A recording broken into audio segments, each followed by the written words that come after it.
Good morning, my crafty friends. It's Krista here from Second Chance Creation. It's early Monday morning here in Australia. I've had a couple of really great days. Hubby's away to see his brother again, and it was a great opportunity because he got a lift with his cousin. So that meant I had a couple of days free to do my crafting, and I was going to do some soft furnishings because I've got to make some curtains and cushions and lampshades, covers, and I thought, no, I can do that when he's home. And so I crafted and I made some really nice goodies for my shop. But I want to share with you first what I've made, and I'll do my Etsy listing in a separate video, but I'll give you a quick peek before I go. So I've had to make some more skins because I used a lot of my skins, and I just show you what I've done a little bit different this time. For those new subscribers, welcome to my channel. I hope you find some inspiration in my videos. If you go back and click on the earliest videos, you'll see how I started, to give you a bit of a background. Totally different to what I'm doing now, but you know, I'm starting to get itchy to do a bit of mixed media again. So this is what I've done. I've got hold of a book that had only, it's a decoupage book, and it had these pictures in it that were just black and white. And I've had these for ages, so I decided to do something with them. And because I want to make another couple of journals with a bit of a twist to it. So what I've done is I've actually popped on some Tim Holtz paper dolls on there, and they look as though they're sitting on the flowers.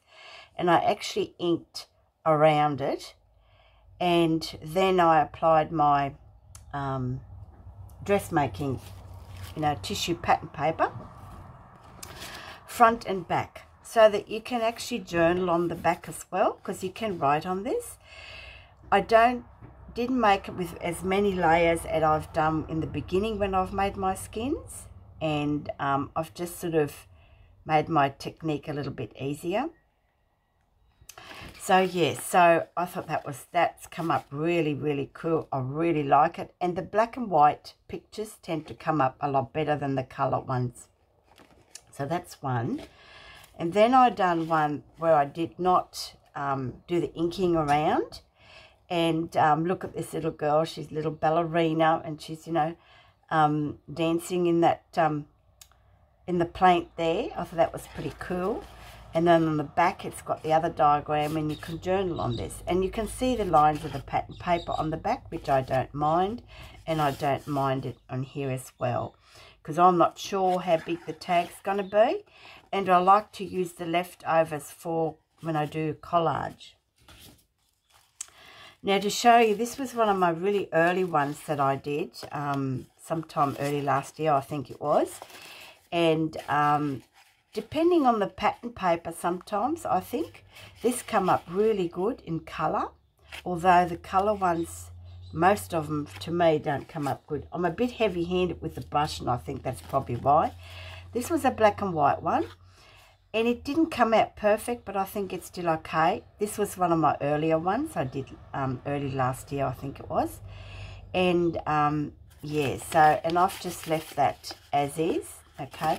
And they're really nice and scrunchy. Now, here are the ones I've done over the weekend, black and white photos. I've done this one wrong. I've done the front first, and then I've done the back, and it wrinkled up. So now I'm doing the back first, because this is only 2 sheets, and then I do the front, and it won't get wrinkled, and I'll show you in the next one. But I can still use it. It still looks nice and, old-fashioned. I'm going to sort of do a crazy sewing stitch around it. Again, I may and may not use all of it. Like I said, if not, great for collage, okay. And this is the one I did the other way around, and I done the back first, and then I done the front. And as you can see, it's come up a lot plainer on the front. black and white tend to come up really good. I think, Laura, if you're watching my video, this is your cup of tea. This is your era. You like all the frills and the bows and everything. So, yeah, so again, pattern paper. And I don't mind it when it's crinkly because it just gives it that texture. And that's probably going to get cut out. Okay. Now, this one I've made, look at the pattern paper, how pale that is. And, yeah, so totally different again. And what I did was, when I found that, you know, that it was so light, I actually just inked around it to give me the brown.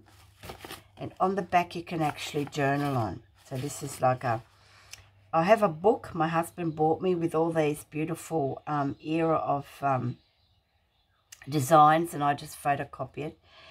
And I usually leave a line around it, but in this case, I'm going to try not to do a line because you'll see in the next one that I did. I didn't want to see that white on here, but I'll still use it. It looks great. Now this one I've done very, very different. It's a bit translucent. I'm not sure whether that'll pick it up in the video. So here I've actually cut right along the edges, and I even cut out the piece, you know, between the arm and the body. And what I've done was then on the back, I've done a skin on the back first, then I put a napkin over the top, and then I put another skin over the top. And then I done the front, okay, to get that nice smooth, and you can still see part of the napkin, not all of it. This will probably be like a big bookmark because I want that effect to be shown. I'm not sure if you can see it because, just see if I can do it on the light background. But it is sort of transparent. I'm not sure if you can see it, but it looks really, really pretty. And you can only just see through it. So this will make a great bookmark. Again, you know, it's all scrunched up, it's soft, it feels like, yeah, it's real waxy, but it doesn't feel waxy, but it won't tear because it's done with PVA glue. So, and these are the pattern papers. That's the colour I did it with, that one. And that's the pattern paper I used here. It's quite pale, isn't it? So, I've got a huge box full of it, so I know what I'm going to, you know, what I'm going to use. But I'll still use this, of course. And, yeah, so that's what I've been doing on this side. They're my new skins. And then I've been, because I eat quite a few sultanas. I love my sultanas on my cereal. I used to buy the big bags, but now I buy the little boxes because I've got quite a few of these. And I thought I might try something different. It's probably been done before. I know a lot of people use these little boxes. I'm going to make a little journal out of it. It's probably the size of a little bit bigger than a matchbox. Here I've just did a collage of different book pages, dictionary paper, and then laid over the top with a piece of pattern paper and just inked the edges. And this is a book page, and I've just took the top part off and just popped it on there. And this is the bottom part here, and I just left one end, and to make a little tuck spot there. And this journal, I had to cut it down a little bit to make it fit, and that'll just go in there. And of course this is going to get covered. I just wanted to show you, and it's going to have a little magnetic closure just on there, just on the inside, so that'll be really cute.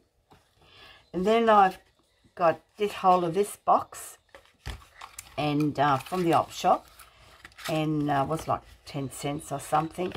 So yeah, so that's going to get covered up, and then I'm probably going to make another journal, because I can make it a real grungy journal if I wish, because it has lots of room to expand. Okay, and that probably measures, once the lid's on, just under 3 inches wide, which is nearly 7.5 centimeters by nearly 9 centimeters, or 3.5 inches. the journal itself is 1 3/4 or nearly 5 centimeters, just over 2.5 inches or 6.5 centimeters. So, and it'll probably be a chunky monkey, okay, and it's going to be a grunge journal. And I've put that on here because I thought I might make a cover for it, but I decided not to. So this is going to have a little tuck here. That's why I've left that. And that's going to have a little tuck there. So, yes. And I needed that room to put that in. You know what my grunge is like. And this will be another little journal. Okay. Just on its own. So, yeah. So that's what I've been up to. Just a bit of playing on that side. And then I've also got serious. So I'm going to do, my next video is going to be a flip through of this beautiful little shabby flip book. Mother's Day is coming up in a couple of months, so I thought I'd do a head start on that one. And I've got a big envelope here that's going to be filled with lots of different papers. A lot of them are originals, and well, most of them are. But I've got to go to the post office to make sure I didn't make it too thick, because it'll be cheap postage. And then, of course, last but not least, my beautiful soft grunge yummy journal, The Lady in Green. It's like a little mystery story to this one. So yeah, so quick share and a quick show and tell of my new listings. But yes, this is what I wanted to show you. All right. So I hope you're all well, and I'll see you in the next video. Bye for now.